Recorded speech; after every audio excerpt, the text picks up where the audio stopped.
realize that the top predictor of successful performance is emotional intelligence.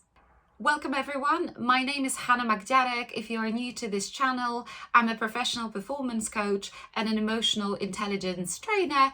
I help people like yourselves with stopping to self-sabotage, overcoming emotional barriers such as procrastination, and helping you develop emotional intelligence skills. So today I'd like to talk about how emotional intelligence, especially emotional intelligence assessment, impact on performance, leadership, and productivity. I'll try to use examples rather than talk about the theoretical concepts. So when it comes to performance, the American Army decided to actually use emotional intelligence assessment and scores in the recruitment process. And what happened as a result was a massive reduction in mismatches that were costing the American Army £3 million a year. So as a result of those tests and being able to predict what type of recruit they were actually dealing with, they managed to reduce that waste by 92%. So emotional intelligence assessment tools are tangible tools to help predict emotional intelligence of the candidates that we're recruiting. The beautiful thing is as well that on top of recruiting people with appropriate skills, we can also enhance the existing employees' emotional intelligence skills by suitable training, by emotional intelligence programs. One of the most popular models of emotional intelligence, and I think it's probably my favorite one as well, is the Bharwaney's emotional intelligence model that uses the emotional quotient inventory in its assessment. I don't want to go into the details of the tool itself or the definition of emotional intelligence by that model, but broadly it's quite similar to Goleman's model, just a little bit more thorough. So multiple studies using the emotional quotient inventory model have indicated that the most powerful contributors to occupational performance are self-awareness and self-acceptance. Awareness of others' feelings, needs, and concerns. Of course, the ability to manage emotions and the ability to look at the reality in a realistic way and also put things into perspective.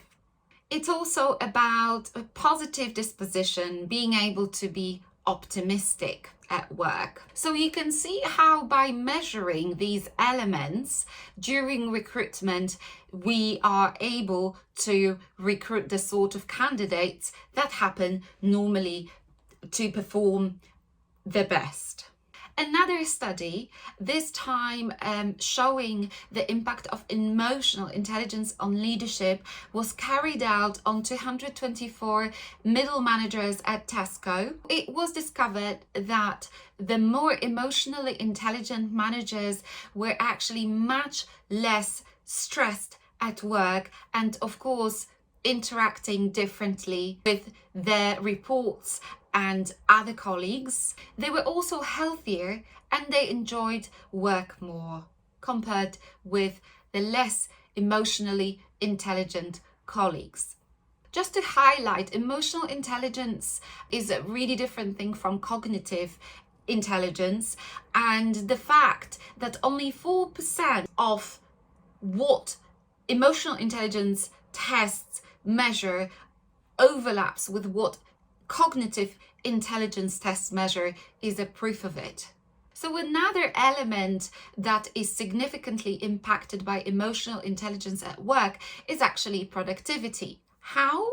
A study in 2003 by Longhorn at Whitbread in the UK discovered a definite link between emotional intelligence and organizational productivity. It was discovered that the emotional intelligence of restaurant managers significantly increased the annual profit. So it went up from 15% to 22% for male managers and up to 28% for female managers. It might seem like 13% is not a lot, but actually it translates into massive multi-million profits. And you might ask, well, how does that happen? How do they prove that?